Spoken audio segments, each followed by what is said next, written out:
Hi friends, why do we worship things other than God? Why do we worship things other than God? Well, you might be thinking to yourself, I don't worship things other than God. I only worship God. Really? I think our answer can be found, as always, in the scriptures. And I'd like us to look at Exodus 32. Now, you know the story. Moses has gone up on the mountain, right, to commune with God and to get what we call the Ten Commandments and bring them down to the people so they have some sort of law, a pathway to guide their life into the Promised Land. All right. Now, Moses has been up there for several weeks. And so the people have been waiting and waiting for their leader and waiting for God. What happens when we're in the world and we're waiting on God? Like we're just waiting and we want Him to like bedazzle us, right? Whatever. Well, the Jews were waiting and Moses remained up on the mountain. So the Jews created a false god. They created a golden calf. And they began to worship that golden calf. Now you might be thinking to yourself, that is simply ridiculous. It's ridiculous that the Jews who knew God would replace God with an inanimate object, a golden calf that they made with their own hands and started worshiping that golden calf as if it's God. And they replace God with a false God. God didn't even exist. Like, who does that? That just seems like they're insane, like they're out of their mind. Well, a couple things. A little Jewish background. Remember that the Jews had just, like 40 or so days earlier, had just come from Egypt. And they had been in Egypt for over 400 years. Okay, so it's not a big stretch of the imagination to say that living in a foreign land, a foreign culture, that foreign culture heavily influenced them. The gods had, Egypt had many gods. And one of those gods was a cow, a sacred cow. And they worshipped the cow as if it was a god. And of course it wasn't. It was just a cow. But that was their belief, okay? So what is happening here? The Jews are becoming forgetful of who God is and what God has done for them. God has just, in a matter of weeks, saved them from 400 years of slavery, hard work in Egypt. And you would think that for the rest of their life, they would never forget who God is and what God has done for them. But it's only been a few weeks. And what they did then is they went back to their old ways.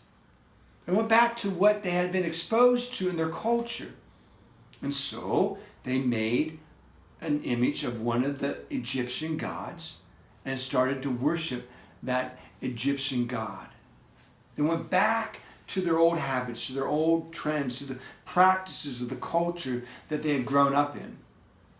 Instead of the more that God was calling them to, something different, something more, Himself, a living and true God.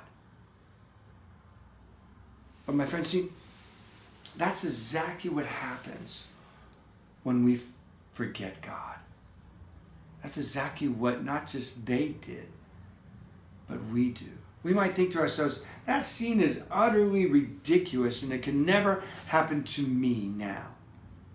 Really? We see a lot of people today in our world, and maybe even you and I, doing the same thing. Follow this. Anytime we stop thinking about God, like we start pulling back on the amount of time we pray to God and think about God each day, the more likely we are to forget Him. And the more forgetful we become of him, then the more attentive we become of other things. We were made for worship. That's built into us. So if we don't worship God, we will worship everything else, including ourselves, our pride, our vanity, our ego, our selfishness. We will spend so much attention and time on our wounds and our addictions. And that is worship. That's what worship means. The Old English word for worship was to declare something worthy, like worthy of our time. Right? How much time do we spend each day on this? On these handheld devices? On a computer? Binging on Netflix? Scrolling through Instagram? Right? Or Snapchat? Playing our video games? Running from one entertainment to the next, one pleasure to the next, holding on to our anger and our bitterness. All of that is worship. It's worship. It's declaring that anger or bitterness worthy of my time. This handheld device that I'm just spending hours every day, worthy of my precious time. That is worship. And those are the false gods. They're not gods, but we worship them. Yeah, we worship them, right? So that scene of Jews thousands of years ago worshiping a cow in a desert doesn't actually sound so ridiculous now, does it? Or so far-fetched that we couldn't see ourselves doing the same thing, falling back when we become forgetful of God on the trends of our culture, on the things that we're swimming in around us, and we just start swimming in that same current and holding on to the things that everybody else in that current is holding on to. And therein lies your answer to why we worship other things than God. We become forgetful. And again, that almost sounds ridiculous, right? Because God had done this incredible thing for the Jews. He had saved them from slavery and was bringing them into the promised land. But God has done an incredible thing for you and I. He has saved us upon a cross. He's not just saved us our physical life. He has saved us from eternal death. And how many times has God been a part of each of our days, whether we've noticed or not? But let's just say that we've noticed a lot of what God has done for us. You know, many ways in which He's shown us mercy, for instance, and love, and got us through some rough times when we're struggling mentally or psychologically or in a relationship with other people. And we knew it was God. We felt it. We sensed it. We thanked Him for it. Multiple times God has saved us, right? And then we become forgetful of Him. Just like the Jews, wandering in the desert. If that were the end of the story, it would be a pretty crappy ending. And there wouldn't be a lot of hope for us. God always has the last word, not us. And what happened next? Well, God got upset with us, okay? And He has the right to do that. But He allowed us to wander in the desert for many years, 40 years to be precise, meaning a perfect period of time. And during that time, the people learned to want God again. In the midst of finding what was available to them in the desert, wanting, not enough. The cactuses were not enough, right? What little food there was not enough. The heat was not enough. The cold nights was not enough. And in fact, it was all those things and more not having a home, not having a bed, not having a pot to cook in. That really shook the Jews. And in doing so, they called out to God. They learned to need God again. They learned to pray again. They learned what was most important out in that desert experience. And by the time the 40 years were up, they were ready for the promised land. And Joshua led them into the promised land. God promised what he promised, and he fulfilled it, as he always does. And so he will with you and I. And my friends, we, if you haven't noticed, are not living in an oasis. We are living in a desert, where nothing in this desert truly feeds us. Listen, we are no longer living in the world that God created. We're now living in the world that we have made of the world that God has created. We're no longer living in the world that God created. We're living in a world that we have made of the world that God has created. And the world that we have made, or the world that God has created, what it has to offer us to nourish our souls is not enough. It's like trying to spend your life being nourished by cactuses. It's just not going to cut it. And live long enough in this world, you get the sense of that, especially if you have any conscience at all. You get a sense that the proposal of how we are to be in relationships with one another is so shallow now. The caricature of marriages and of love is so shallow, right? And just being a functionary of a corporation or company, that's not enough for us.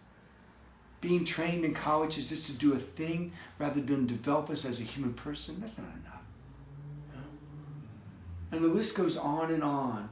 Hold on to your hedonistic tendencies. Hold on to your anger. Hold on to your lust. Hold on. Is lust enough for you? It's not enough. It always leaves us hungry, insatiable hunger. And the stuff of this world, there's a lot of good in here. But the way we've been taught how to use the good of this world, remember, with what we made of the world that God has created, right? It leaves even the goods of this world insufficient. And so God lets us wander in this desert. And through many, many difficult experiences that he doesn't cause, we put this world together that we made of this world, of the God created this world. We did this. And as we wander through this world, then it leaves us wanting for more. And that wanting for more then leaves us wanting for God, and then calling out to God and praying to God and developing a relationship with God, coming back to God and having God feed us. And that's exactly what God did for the Jews. He gave them manna from the desert, the rock that Moses struck, and the quail. Meaning, he supplied for all their needs as they walked through the desert of this world. Not a grand feast, but enough to keep them coming to him. Not because he needed that, but because we needed to need him. We needed to remember him. We needed not to forget him. And in becoming forgetful of him, pay attention to everything else around us. And make everything else around us gods, rather than him as our one God. And so he feeds us along the way until we get to the promised land and are ready for it and can choose it and can be allowed to go into it because we've been living our life for him and what he offers us. And the Jews say when they entered the land, the promised land, it was a land flowing with milk and honey, meaning everything that they needed. And that's what heaven is going to be. So there's your answer. Why do we worship other things? Because we become forgetful of God. We stop going to Mass. We stop praying. We start frequenting the sacraments. We stop listening to God, like in podcasts and through his teachers, like Moses. They became forgetful of Moses too, by the way, right? So we don't listen to our religious leaders anymore. We don't pay attention to their teachings anymore. We starve. So that's how we end up worshiping other gods. And yes, by the way, we do worship other gods. We call so many other things more worthy of our time than God himself. But there's a way through that. It's just to recognize the desert of this world and allow the Lord to lead us to the promised land. And listen, not just at the end of our lives. Because when we allow him to redeem us, then all of the good of this world is available to us again. And we know how to use it for our good and the good of others, and how not to use it. To use it to glorify God and to help us and help many others get to God, rather than use all these things as replacements for God. Till next time, friends.